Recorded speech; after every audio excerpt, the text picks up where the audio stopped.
Morning friends. இன்றைக்கி ஆர்த்திஸ் கிச்சனில் நம்ம மீன் வறுவல் பார்க்க போகிறோங்க. மீன் வறுவல் எப்படி செய்யலான்றதை பார்க்கலாங்க. என்னென்ன போட்டு கலக்கலாம், என்ன பொருள் தேவை அப்படின்னு பார்க்கலாங்க. இப்போ பாறை மீனுங்க. பாறை மீன் வாங்கி நான் ஒரு 3/4 கிலோ வச்சுருக்கேங்க. 1 கிலோ மீனுங்க. க்ளீன் பண்ணும்போது நம்மளுக்கு 3/4 கிலோ கிடைக்குங்க. சரிங்களா? மஞ்சத்தூளுங்க. மஞ்சத்தூள் 1 டீஸ்பூன் எடுத்து வச்சுருக்கேங்க. காஷ்மீரி மிளகாத்தூள் 2 டீஸ்பூன், வெறும் மிளகாத்தூள் 1 டீஸ்பூன், 2 கலக்கி வச்சுருக்கேங்க. மல்லித்தூள் 1/2 டீஸ்பூன் எடுத்து வச்சுருக்கேங்க. தேவையான அளவு உப்புங்க. அரிசி மாவு 2 ஸ்பூனுங்க. அரிசி மாவு 2 ஸ்பூன், கார்ன்ஃப்ளவர் மாவு 3 ஸ்பூன் எடுத்து வச்சுருக்கேங்க. இதில் வந்துட்டு 1/4 ஸ்பூன் சீரகத்தூள், 1/4 ஸ்பூன் மிளகுத்தூள், 1/4 ஸ்பூன் கரம் மசாலா தூளுங்க. இஞ்சி பூண்டு விழுது 1 டீஸ்பூனுங்க. லெமன். இப்போ நம்ம எப்படி பெரட்டுறதுன்னு பார்க்கலாங்க. வந்துட்டு நம்ம இந்த அரிசி மாவு இப்படி போட்டுடலாங்க. பிளேட்டில் போட்டுக்கலாங்க. கார்ன்ஃப்ளவர் மாவை போட்டுடலாங்க. கார்ன்ஃப்ளவர் மாவு, அரிசி மாவு போட்டுட்டுங்க. அடுத்தது காஷ்மீரி மிளகாத்தூள், வெறும் மிளகாத்தூள் இருக்கு இல்லைங்களா, அதை போட்டுக்கலாங்க. காஷ்மீரி மிளகாத்தூள் 2 ஸ்பூனுங்க, வெறும் மிளகாத்தூள் 1 ஸ்பூனுங்க. மல்லித்தூள் 1/2 ஸ்பூனுங்க. மஞ்சத்தூள் 1/4 டீஸ்பூனுங்க. அப்புறம் இது வந்துட்டு கரம் மசாலா 1/4 ஸ்பூன், மிளகு 1/4 ஸ்பூன், சீரகத்தூள் 1/4 ஸ்பூன்.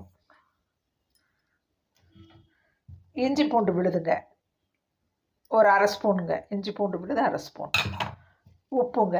உப்பு 1 டீஸ்பூன் போட்டுட்டு லெமன் சாறு பாருங்கள், 1/2 லெமன் எடுத்து வச்சுருந்தேன் இல்லைங்களா, அதை அப்படியே ஊற்றிட்டு நம்ம அப்படியே பெசற வேண்டியது தாங்க. இதை நல்லா கலக்கிட்டு மீன் மேலே அப்ளை பண்ணி விடணுங்க.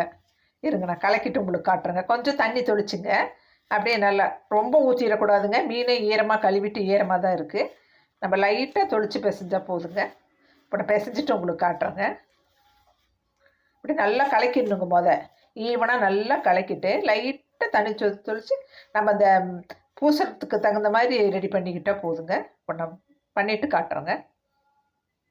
ஃப்ரெண்ட்ஸ், இப்படியெல்லாம் கலக்கி கரெக்டாக ரெடி பண்ணி வச்சுட்டேங்க. இதுக்கு என்ன ஒரு 5 ஸ்பூன் தண்ணி தான் பிடிச்சதுங்க. பார்த்து நீங்கள் கலக்கிக்கோங்க. பாருங்கள், இப்படி தான் இருக்கணுங்க.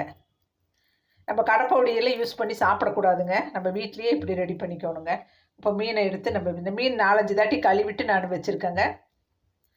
பாருங்கள், நல்லா இப்படி தடவிடணுங்க. ஃபுல்லாக தடவிட்டு நம்ம ஃப்ரிட்ஜில் கொண்டு போய் வச்சிடணுங்க. வச்சுட்டு ஒரு 1 ஹவர் கழிச்சிட்டு நம்ம எடுத்து பொரிச்சோம்னா சூப்பராக இருக்குங்க ஃப்ரெண்ட்ஸ். நான் சொன்ன அளவுகளோடு நீங்கள் பண்ணி பாருங்கள். அவ்வளோ நல்லா இருக்குங்க. கடைப்பொடி வந்துட்டு நம்மளுக்கு கெடுதலுங்க. அதில் அஜினோமோட்டோலாம் போட்டிருப்பாங்க. அது யூஸ் பண்ணக்கூடாதுங்க. அதை இப்படியே எல்லா மீனையும் எடுத்து நம்ம பெரட்டிக்கலாங்க. பார்த்து பண்ணுங்கள். பாறை மீனில் அவ்வளோ முள் இருக்காதுங்க.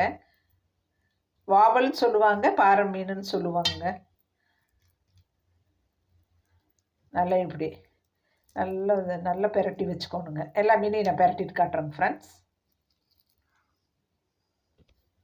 ஃப்ரெண்ட்ஸ். சூப்பராக நான் கலக்கி வச்சுட்டேங்க.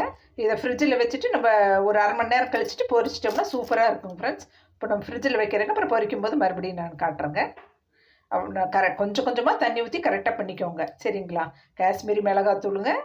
காஷ்மீரி மிளகாத்தூள் 2 ஸ்பூன், வெறும் மிளகாத்தூள் 1 ஸ்பூன், அரிசி மாவு 2 ஸ்பூன், கார்ன்ஃப்ளவர் மாவு 3 ஸ்பூன், லெமன் சிறிதளவு, சீரகத்தூள் 1/4 ஸ்பூன், பெப்பர் தூள் 1/4 ஸ்பூன், கரம் மசாலா 1/4 ஸ்பூன் எல்லாம் போட்டு நம்ம நல்லா போட்டு தண்ணி லைட்டாக தொளிச்சு பிசைஞ்சிட்டு இதில் தடவிட்டாக்க முடிஞ்சதுங்க ஃப்ரெண்ட்ஸ். சூப்பராக மீன் வறுவல் ரெடி ஆயிருங்க. இப்போ நம்ம ஃப்ரிட்ஜில் வச்சிடலாங்க. மீன் நல்லா ஊறிடுச்சுங்க. இப்போ நம்ம எண்ணெயில் போட்டு பொரிச்சு எடுக்கலாங்க. இதை எண்ணெய் நல்லா காஞ்சிடுச்சுங்க. இப்படியே போட்டுக்கலாங்க. சூப்பராக இருக்குங்க பாறை மீன். நல்லா இப்படி 1/2 மணி நேரம் ஊற வச்சுட்டு போட்டால் தாங்க நல்லாயிருக்கும். சூப்பராக அப்படியே வேகட்டுங்க. பார்க்கலாம். நல்லா வெந்துட்டுருக்குங்க. நம்ம தடவுன அந்த மசால் பாருங்கள், எதுவுமே பிரியவே இல்லைங்க. பிரியாமல் சூப்பராக வந்திருக்குங்க. வீட்லேயே ரெடி பண்ண மசாலுங்க. நீங்கள் இதே மாதிரி ரெடி பண்ணி பொரிச்சு பாருங்கள். நல்லா வேகட்டுங்க. இந்த ரோஸ்ட் ஆனது பார்க்கலாம் ஃப்ரெண்ட்ஸு. சூப்பராக நல்லா பாருங்கள், மொறுன்ட்டு நல்லா அந்த நம்ம தடவன அந்த சாந்தெல்லாம் வெளியவே வரலைங்க. அவ்வளோ நல்லா இருக்குங்க. நல்லா ஊறி இருக்குங்க ஃப்ரெண்ட்ஸ். காரமெல்லாம் பிடிச்சிருக்கும். உப்பு நம்ம லெமன் புளிஞ்சிருக்கோம் இல்லைங்களா, அதோட இது நல்லா இருக்குங்க ஃப்ரெண்ட்ஸ். நான் எப்பயுமே இப்படி தான் ரெடி பண்ணுவேங்க. கடைப்பொடி வாங்க மாட்டேங்க. அது உடம்புக்கு கெடுதல்னு சொல்லிட்டு இப்படி தாங்க. மீன் கொஞ்சம் வெடிக்கிற மாதிரி எதாவது இருந்தாக்கா இப்படி ஒரு மூடி போட்டுக்கோங்க ஃப்ரெண்ட்ஸ். ஒவ்வொரு மீன் வெடிக்குங்க. இந்த பாறை மீன் ஒன்றும் வெடிக்கலைங்க.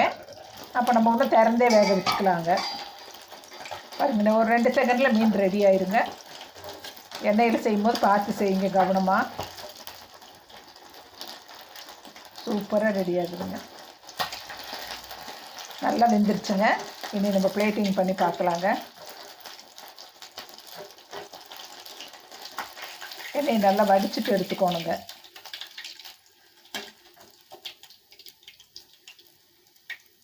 முள்ளு கம்மியாக தான் இருக்குங்க வாவல் மீனில். சாப்பிடும்போது பார்த்து சாப்பிடுங்க. செம்ம டேஸ்ட்டாக இருக்குங்க. கமெண்டில் சொல்லுங்கள் எப்படி இருக்கு என்னன்ட்டு. அதை பெரட்டும் போது மட்டும், கலக்கும் போது மட்டும் கொஞ்சமாக தண்ணி பார்த்து தெளித்து பேசுங்க. நம்மளுக்கு தடவரத்துக்கு தகுந்த அளவு வந்தவுடனே ஸ்டாப் பண்ணிக்கோங்க. எனக்கு ஒரு 5 ஸ்பூன் தண்ணி தான் பிடிச்சதுங்க. நம்ம லெமன் வேறு புழிஞ்சிட்டோம் இல்லைங்களா. இப்போ நம்ம பிளேட்டிங் பண்ணி பார்க்கலாங்க. சூப்பராக ரெடி ஆகிடுச்சுங்க ஃப்ரெண்ட்ஸ் மீன் வறுவல். நான் சொன்ன அளவுகளோடு நீங்கள் பண்ணி பாருங்கள். சரிங்களா? பண்ணி பார்த்துட்டு இது நல்லா இருந்தால் என் சேனலை சப்ஸ்கிரைப் பண்ணுங்கள், கமெண்ட் பண்ணுங்கள், ஷேர் பண்ணுங்கள். நம்ம அடுத்த நல்லதொரு வீடியோவில் சந்திக்கலாங்க. தேங்க்யூ.